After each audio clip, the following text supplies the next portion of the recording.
À 18 mois des élections municipales de 2020, le Parti socialiste havrais a déjà décidé de partir en campagne. Il lance les ateliers du Havre, 7 thématiques qui concernent le quotidien des habitants et un objectif, co-créer un projet avec eux en espérant fédérer l'ensemble de la gauche. Pour l'instant, le Parti socialiste est en effet à l'initiative de ces ateliers du Havre. Néanmoins, si des militants d'autres formations politiques de gauche souhaitent y participer, ils sont évidemment les bienvenus. L'objectif, c'est d'avoir un projet commun à l'ensemble de la gauche havraise en 2020. Avec une liste commune et une tête de liste commune dès le premier tour ? Et donc avec une tête de liste commune et avec une liste commune dès le premier tour.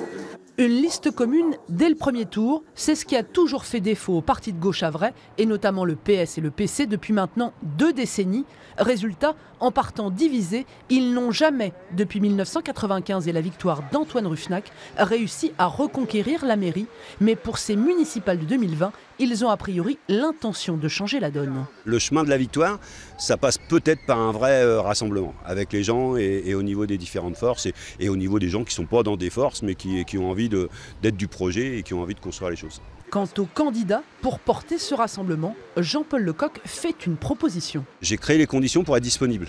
Aujourd'hui, je suis député et je porte les projets du Havre au plus haut niveau, au niveau national.